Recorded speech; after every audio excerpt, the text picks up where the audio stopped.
Cada cristiano tiene una lucha constante con el pecado. Cada cristiano maneja sus luchas de diferentes formas. Algunos tienen una debilidad, otros tienen otras. Pero lo real es que el pecado está presente en nuestras vidas.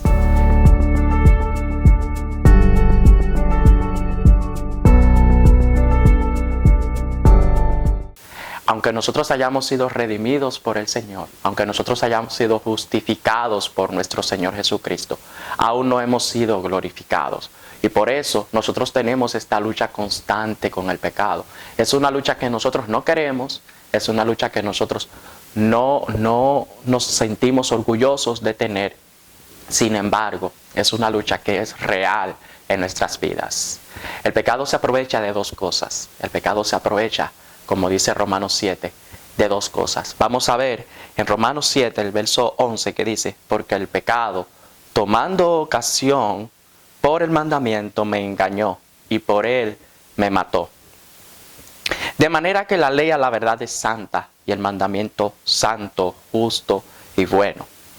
Entonces, dice Pablo aquí en Romanos el capítulo 7, hablando acerca de su lucha constante con el pecado. Luego lo que es bueno vino a ser muerte para mí. Él mismo se responde esa pregunta retórica y dice: no es la ley la que me mata, no es lo que es bueno lo que me mata. Mire lo que él dice. Él dice que el pecado, para mostrarse pecado, produjo en mí la muerte por medio de lo que es bueno. Es decir, que el pecado se aprovecha de lo que es bueno, de la ley. Nosotros, los que creemos en un evangelio por gracia, en un evangelio únicamente que somos salvos por la gracia de nuestro Señor Jesucristo, algunas veces identificamos mal el concepto que tenemos de la ley. Y es que la ley no es mala, la ley es buena, pues la ley es de Dios. De hecho, Pablo aquí lo dice que la ley es buena y que el mandamiento es santo, justo y bueno. Pero ¿qué es lo que pasa? Bueno, lo que pasa es que yo no conociera el pecado si la ley no me lo dijera. La ley está puesta para esto. Nosotros podemos ver y podemos corroborar que la mayoría de las cosas y de las constituciones de los países están amparados en lo que dice la ley de Dios. La ley de Dios es buena. No hay equivocación con eso. Romanos el capítulo 3 declara eso. Romanos el capítulo 3 dice: la fe es la que confirma la ley. Ellas no son opuestas. Ahora bien, la ley no ha sido dada para salvar. Pero ¿qué pasa con el pecado? El pecado se aprovecha de esta ley que Dios nos ha dado. Porque yo no conociera el pecado, dice Pablo aquí en Romanos 7, si la ley no me dijera no codicies. Si yo no conociera la codicia, si la ley no dijera no codicies. Entonces, el pecado se aprovecha de la ley.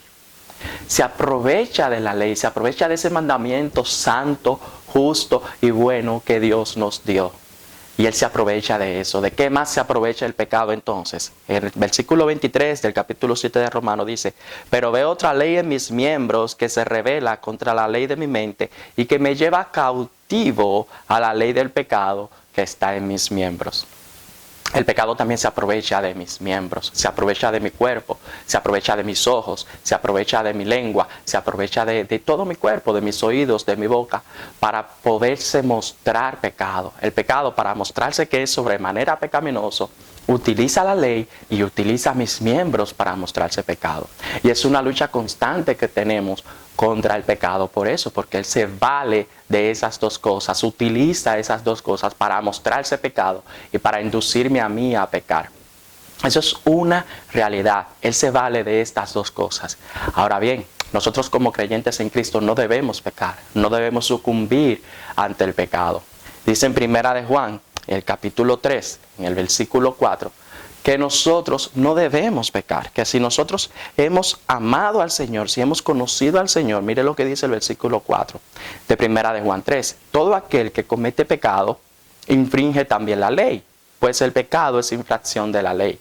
El versículo 6 nos dice: todo aquel que permanece en Él no peca, todo aquel que peca no le ha conocido ni le ha visto. No le ha visto ni le ha conocido. Entonces, nosotros no debemos sucumbir ante el pecado. Este pecado que habla aquí en este pasaje de Primera de Juan, el capítulo 3, habla de un pecado habitual, un pecado deliberado que nosotros hacemos, que nosotros sabemos que estamos haciendo y aún así seguimos haciéndolo. Nosotros no debemos hacer eso. ¿Saben por qué? Porque según Romanos 6, ya estamos muertos al pecado.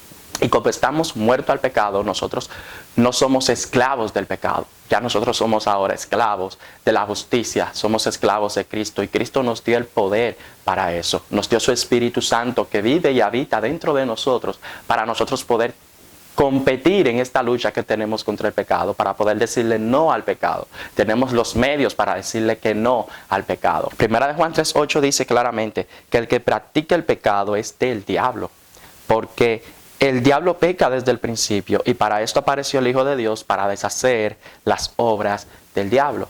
Nosotros, si practicamos el pecado, es cierto que debemos debemos mantenernos fuera del pecado.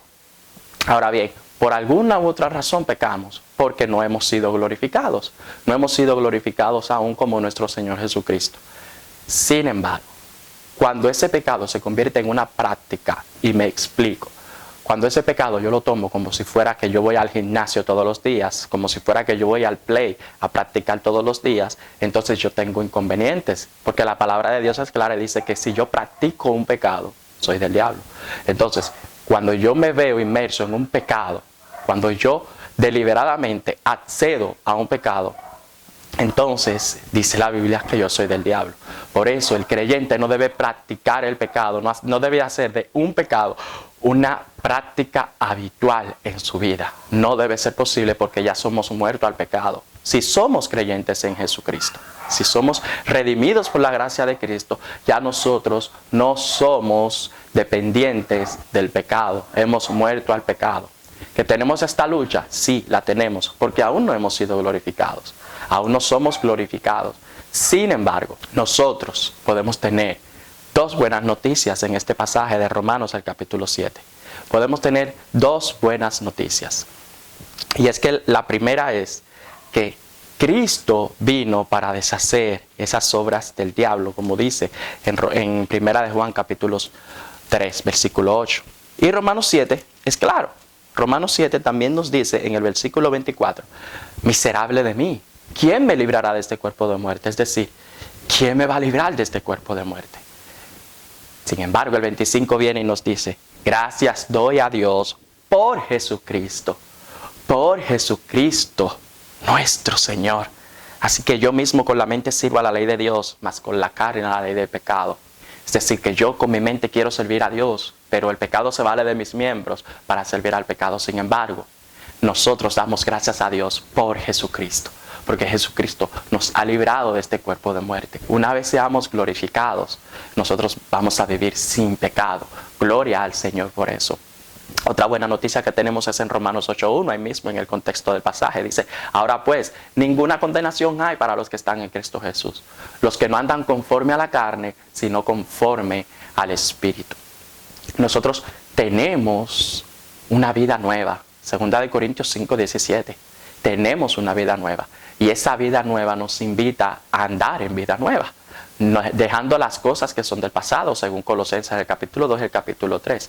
Entonces, nosotros no tenemos ningún tipo de condenación, aunque tenemos una lucha con el pecado, aunque tenemos una lucha contra el pecado, aunque tenemos una lucha con las potestades y los enemigos y el enemigo principal que es Satanás, no tenemos ningún tipo de condenación. Y el autor aquí, Pablo, da por hecho que los que no están en condenación, los que están en Cristo Jesús, son aquellos que andan conforme al Espíritu y no andan conforme a la carne. Tu vida, ¿están dando conforme al Espíritu o están dando conforme a la carne?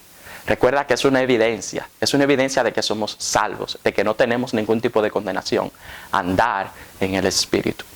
Así que, cuando peques, solo acude al Señor. Primera de Juan 1:9 dice que si confesamos nuestros pecados, Él es fiel y justo para librarnos de todo pecado y limpiarnos de toda maldad. Pero no debemos hacer de ese pecado una práctica. Tenemos que luchar contra el pecado. Y una vez que pecamos, lo que evidencia nuestra conversión, lo que evidencia que realmente somos hijos de Dios es que confesamos nuestros pecados, que nos arrepentimos por nuestros pecados, que nos duele el pecado, que nos avergonzamos del pecado y sobre todo nos apartamos del pecado. Como dice Proverbios 28:13, el que encubre sus pecados no prosperará, pero el que los confiesa y se aparta alcanzará misericordia. Nosotros tenemos a Dios de nuestro lado, tenemos al Espíritu Santo dentro de nosotros en esta lucha que tenemos. Sin embargo, también tenemos que poner de nuestra parte y saber que el pecado se aprovecha de nuestros miembros, se aprovecha de lo que es bueno, de la ley de Dios, se aprovecha. Nosotros no debemos sucumbir ante el pecado. Y si pecamos, pues nos arrepentimos, lloramos, nos dolemos, quizás nos avergonzamos, pero nos apartamos. Y eso evidencia que realmente somos salvos y que lo que queremos es, como dice Pablo, servir a Dios.